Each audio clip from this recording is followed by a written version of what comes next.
All right, then. Welcome to another episode of Community Pulse. My name is Jason Hand, and I am at Jason Hand on Twitter. My name's Mary Thengvall. I'm at Mary_Grace on Twitter. My name is PJ Hagerty, and I'm at Asplenic, ASPLEENIC on Twitter. And we've got a couple of guests with us today. Real quick, we'll let them introduce themselves and then sort of jump right into it. So, Jessica, why don't you introduce yourself? Let everybody know a little bit about who you are. Sure. Hi, everyone. Jessica Fish. I am an activist, an educator, and a community builder. Currently, I work at Leader Networks, and we are a research and strategy firm for community and digital initiatives. And I have been doing self-care, stress, mindfulness, diversity and inclusion work for about 10 years now. Awesome. And John, for those of our listeners who aren't familiar with you, why don't you tell us a little bit about yourself? Yeah, so John Willis, Botchgaloop on Twitter, and work at Docker currently, but I'm really more of kind of a DevOps Sherpa, but a little bit dragged into the Burnout space, kind of by accident, and I guess we can talk about that more during the podcast. Mm-hmm.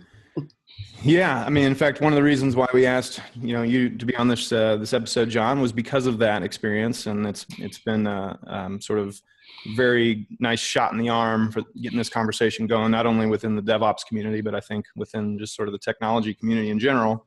And then Jessica works a lot with this type of stuff, as we can kind of tell from her background and experience. So we're excited to have both of you on here today, and this is a very serious topic that we think needs a lot of attention, and just sort of continue to beat the drum and hope that we can help spread information and whatever we can to not only deal with signs of burnout, but also sort of do what we can to prevent it. Definitely. Along those lines, we wanted to give a quick disclaimer about the episode. There's a lot of times when we're covering things that have to do with business world or relationships on this podcast, but today we are talking about burnout, which can be a very intense topic for a lot of people. So we want to set your expectations as we get into this. Yeah. So maybe, I don't know, Jessica, you want to start us off by just explaining to us, to our listeners, what do we mean when we say burnout? What are we exactly talking about today? Absolutely. So, the thing that characterizes burnout, because it's going to present differently for everybody, but that it's a sustained engagement with, anxiety, exhaustion, listlessness, and it's usually the amalgamation of a lot of different factors coming together. So it may be that, things at work are off, things in their personal life are off, or family life, or your health. It's usually a convergence point of a few of those things. And, it's not just like a bad day or a bad week, but it is, sustained over a longer period of time. Okay. John, one of the things that I want to make sure we touched on today is, first of all, you probably travel more than a lot of other folks in our sort of community. I know, PJ, myself, Mary, we get on these long road trips as well. But one of the things that came up, I guess it was last year, was this blog post that you had written. Can you just give us a real quick 30-second just description of what that is, and then we can dive into it a little bit more as we go, but kind of give us a little bit of context as to why we chose to have you as one of our guests this afternoon. Yeah, so I think it was the beginning of 2015. I go to this conference, Scale. It's a Southern California Linux enthusiast. It's the largest regional Linux conference, and I've been going there for like 7 years now. I guess so 6. When this happened, and there was a young man that I kind of befriended, just a beautiful young guy, man. And each year we kind of looked forward to seeing each other. We wouldn't see each other any time of the year except at that event. And in 2014, he was telling me how he wanted to start a business, and I've done a lot of startups, and we talked about maybe over the year we can get together. I can help coach him on the do's and don'ts of a startup. And I show up. It's usually kind of the end of January, early February. I show up and there's all this discussion about this young man who committed suicide. And then, they did a little tribute to him he was part of the LA community, particularly DevOps community. And I saw his picture on the screen, and my heart dropped. And it just hit me like a ton of bricks. I tell the story that I literally went out in the hallway, started crying, called my wife, told her I have to come home. I was supposed to speak later that afternoon. And she's, as great wives do, she talked me back off the ledge, the ledge of, leaving the conference and just saying, I can't emotionally do anything today. And a few days later, I saw a picture of this young man with Gene Kim and Brandon Burton, a bunch of people that I knew, and Gene Kim I worked very closely with, and it just hit me a double loop. And so I wrote this blog article because I knew this other gentleman that's actually left our community, Stephen Nelson Smith. He wrote Test-Driven Development Chef, and at a DevOps Days Tel Aviv, he's given a presentation, and about 10 minutes in, he said, I almost committed suicide last year, and the whole room hit the floor. He's since left the industry, and then I knew somebody, and it just all just came together. And I wrote this article about, and it was really a catharsis for me. And at the end, just kind of making this ridiculous plea of deterministic craziness of, please, if you know me and you're on my Twitter feed and you're thinking of anything like this, please call me. And what was really, what I didn't understand, the floodgate that had opened. There was, over the next 3 days, there were a couple of thousand tweets on this. I got probably 180 emails from people in our industry, everyone giving me these testimonies of, please don't tell anybody, but let me tell you my story. Even me and Jason were at the DevOps Enterprise Summit just a couple of days ago. One of the most well-known architects of web scale infrastructure came up to me, and we were talking about technology, and he said, by the way, that blog article you wrote, was, it just, I had no idea the depth of, and we could talk more about what I learned since, but because I always say burnout, I didn't choose burnout chose me, and I've been dragged into this thing, and, as almost like a third career, if you will. And I've actually done a fair amount of research now on the space, and yeah. Well, yeah, and personally, I know I've thanked you before, but thank you again for sort of getting that conversation going. All of us on this call right now have experienced some level of burnout to some degree. A lot of it's just for the fact that of the travel that we have to do, and not seeing our friends and family and stuff. But especially this time of year, towards the end of conference season, we all start to feel a little bit frazzled, I think. So maybe this is perfect timing to actually have this episode. The one thing I would say, when I've given a couple of presentations, early on I just do keynotes to expose it. And then the QCon people asked me actually if I could talk about a little deeper. And one thing I would say, did you see my resume? Yes. Did you see the PhD in psychology? No. So like, anything I say here after is really just my research and my grokking. But one of the things I think, and not to criticize, but we do a disservice using the word burnout inappropriately. Burnout is a clinical. There's actually a researcher that wants to actually get it classified like PTSD and other ones, and depression. There's one thing to say, I'm burned out or I work too many hours. But there are actually clinical tools and certainly clinical help to understand the difference between just being kind of frazzled or overworked, or, as Jessica said, right there, this becomes this gets to a point where it really is a clinical problem, as opposed to just, feeling low or feeling, I'm not happy today. And I think we just overuse this word burnout. When, we don't overuse PTSD, right? We don't like, I'm PTSD today, But at the same time, I think it does kind of feed into other mental health issues that come up. Like, someone thinks that because they watched a lot of election coverage recently, they're like, oh, I'm so OCD about what's going on in the U.S. It's like, nope, that's not how that works. That is an actual mental illness. You don't have it. You're just a little bit, you watch too much television. That's not the same thing. Would you say that burnout is a lot, similar to what you're saying, John, on that scale where it's literally such an abused term that it almost has no meaning when you get to the clinical definition? And maybe we do need to look at Yeah. Call it something else, like professional destructionism. I don't know. It's worse than that, because I think we're getting a little more healthy, but I mean, think about it. I think we're starting to transition even away from people recognizing using burnout as a badge of honor, right? Like, so it's even worse than mischaracterizing the word.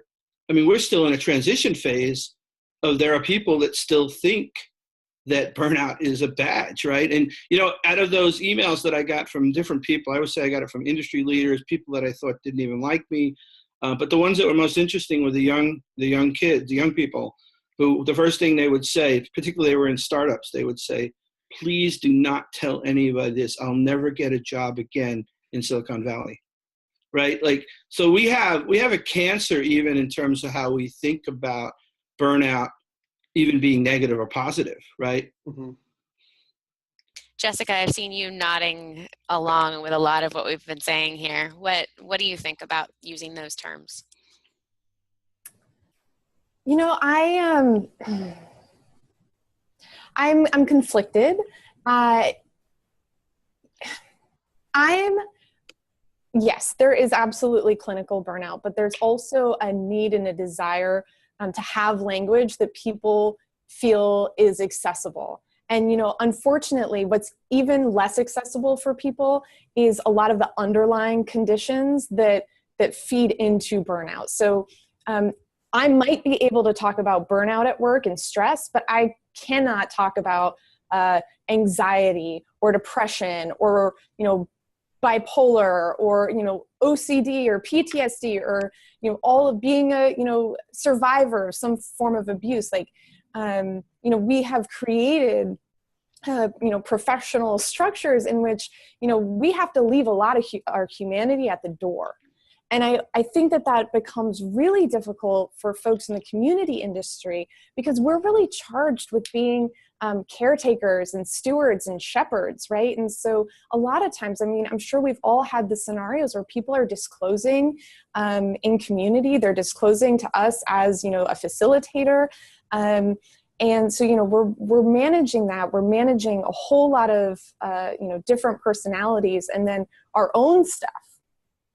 And so, I guess personally, I'm a little bit less concerned about the labels and more concerned at like really getting into like, what is the underlying roots, and especially in our industry, and how can we bring those into the light? Well, it's kind of like a lot of companies say, we'd like to, especially during the hiring process or when you're looking at their interview, that we're here to make life better. We want to make life better for our employees and our end customers. But what they really mean as far as employees is we want to make their work life better. They'll get you a ping pong table, but they won't give you time to go see a therapist. Well, and part of that problem is that, especially now, our work life is our life. We're expected, we hang out with the people we work with.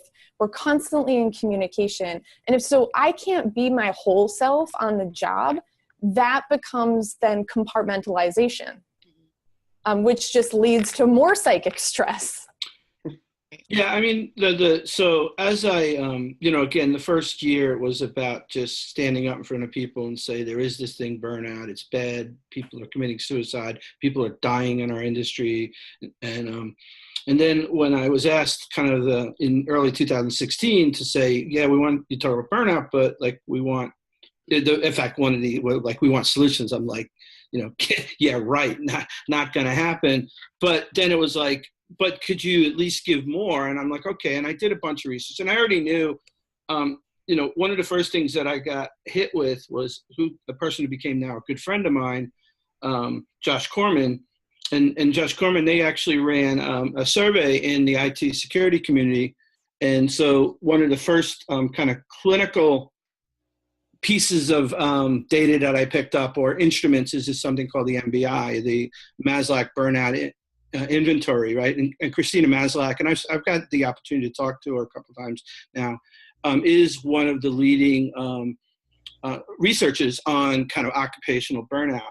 And I took the MBI, right? And there's, again, I agree with you, Jessica. There's this, like, you got to have a stake in the ground. Like we do this in technology all the time, like cloud. But at the same token, I I watch people, I listen to podcasts where they talk about exhaustion and overwork, and like, if you look at the MBI, the things that I think hit our industry even more is, is kind of efficacy. The three characteristics of the MBI. One is exhaustion, other is cynicism, which is not just classic, IT people having a good sense of humor. It's depersonalization. It's the, like, you're all a bunch of idiots, I'm just going to do it my way, where you've kind of sucked into the void. But the one that I think probably hits us the most in our industry, and most of the people, again, my little teeny body of work and research of 180 people, probably about 100 conversations thereafter, efficacy seems to be the one that that hits the hardest, because we're so torn. And if you're a sysadmin for Uber, right, like, on the wrong day, you've just disrupted commerce across the whole world. And not in the cool Silicon Valley disruption. Right. Thank you. But the one thing I wanted to get to is there's another body of work by Christina Maslach, which ties into what Jessica told. It's called the AWS, or the Areas of Work-Life Balance, and they call it the 6 mismatches. And this gets really interesting, because then it doesn't just become an MBI. Like, I've done an MBI against myself, right? And you can do it for $15, right? And the IT sec did a whole MBI against about 300 people in the security community. But that's about individuals. The work-life balance is actually, it's a test that tries to detect, is the workload, is your work, and what are the things that create tension for you in terms of things that clinically lead up to burnout, are they matched? So then it doesn't become good person, bad company, or bad company, good, or vice versa. It really becomes a systems way of thinking about, are you a right fit for this organization? One of the characteristics, there's like 6 of them, but one of the ones I love is fairness. You could go to work for a company where the top paid people are sales rep, and you're the top engineer, and that may cause you stress. Or you might be an entrepreneurial spirit where you say, oh my goodness, the top paid people in my company, sales rep, I like that because that means my stock options are going up. But the point is, you can look at all these 6 mismatches, and really what it comes down to is the balance of your life, your work, and the company you work for, and the goals, and what that company, thinks is important. And therein lies that kind of tension. And that leads directly back into those of us who are in the community realm, right? Where we have these jobs that can be any number of things and can mean any number of things, from event management and social media management all the way through to building relationships and being at all of those events and writing content and speaking at events. And there's all of the above. Exactly, and all the above. And so then you end up at companies sometimes who don't really know what that line is, and don't really know, like, okay, cool, well, you're doing X, Y, and Z, and hey, can you do A through G as well? And those things all fall under your category. So let's add those things to your plate too. And so I think one of the problems that community folks tend to run into often is, how do I know what's too much work? And how do I know how to push back on things? And how do I know how to prioritize those things? And often as well, when you're relatively new to that type of role, you don't know if that's normal or not. So I've run into quite a few people who end up saying, well, maybe it's me. Maybe I'm the one who's just not cut out for this developer relations, community management type role, because I'm not able to keep up with the work that's expected of me. And being able to have that conversation with them and go, no, hang on. This has nothing to do with you and your work ethic and your ability to keep up, and everything to do with the expectations that you're responsible for all of these things at all of the same times.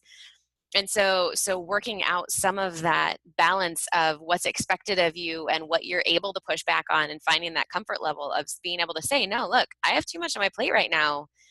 And I'm sorry, but I can't do all of these things. And that's not a mark of my performance. It's not a mark on, my inability to do the things that I'm being asked to do. I'm one person, and I don't have 60 hours in a day in order to do all the things that are being expected of me.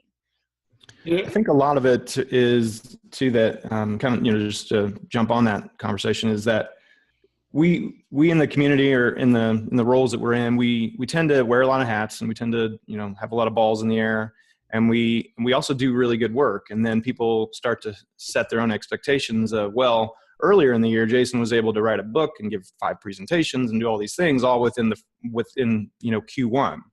And sure, when, maybe I could, but then I realized that wasn't sustainable. And then all of a sudden it seems as like, well, what happened? You were able to do this so well earlier. And so we sort of get ourselves in a position where if we're not very good at saying no, or and here's where I'm like the worst, is that somebody will ask if I'll do something or invite me to be part of something, and I check my calendar, and all I really look is at that date. If that date's open, I say, yeah, sure. What I didn't look was the 5 days before and after that I have to either prepare for it or travel, or realize that I also agreed to do something right after that, and I'm actually going to need that time to do that work. So it's sort of like calendar management out X number of weeks or months that I get kind of hung up, and all of a sudden there's 5 things that I agreed to all taking place around the same time. But and that's what starts to, that's where I start to unravel. I was going to just say one thing that, like, again, not to sound callous, but like there's the above the line, below the line, right? And like the overwork, missing deadlines, all that stuff, right? Like what I care about is the cross the line, like I'm going to leave the industry or I'm going to commit suicide. And that's the stuff where like if we're going to have a conversation about that, we got to be looking for the deep things that affect people at a level that's beyond like, I'm just, I'm having issues of, whether I'm doing the right thing or not. What is the line of where you cross, where, like you start leaving jobs or you leave the industry or God forbid you commit suicide.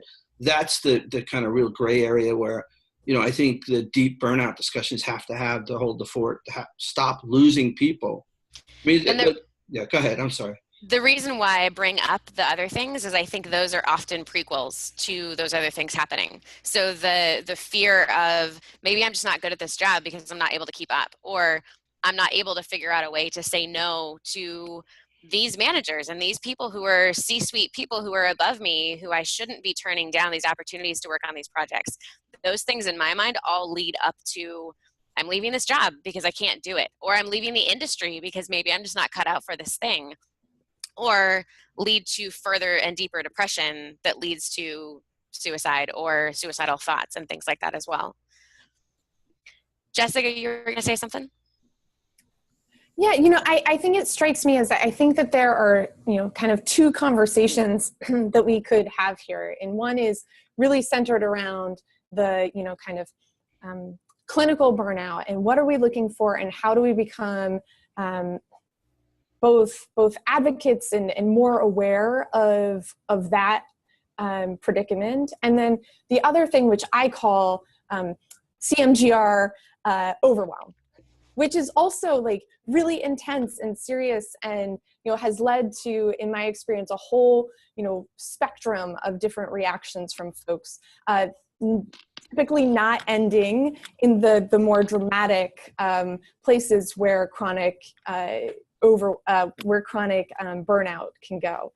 And, and so I'm just curious, from y'all, like where do we want to go with this? Because I've got a whole bunch of like recommendations and things to talk folks through, but they're more on the community overwhelm side of things. But I don't want to. Well, no, it's totally fair. I think. Yeah. Go ahead, I think they can be related. I think sometimes they are. I think sometimes they're not. And I think they're equally valid topics and probably completely separate podcast episodes as well. But on that note, we actually are going to do a follow-up episode. So perhaps this is a good time to end this episode and begin the next. So this has been another episode of Community Pulse. I am Mary Thengvall at Mary_Grace on Twitter. I'll go because Jason is muted. I am PJ Hagerty, and I am @splenic on Twitter. And now that I'm unmuted, I'm Jason Hand, @JasonHand on Twitter. And we've been talking to John Willis and Jessica Fish about burnout and what is burnout and why it's such a common topic among people in our role. Again, we know this has been a super intense episode. We are doing a follow-up episode with some notes on preventative measures and what you can do if you're burned out. So stay tuned and we'll be back soon. Thanks.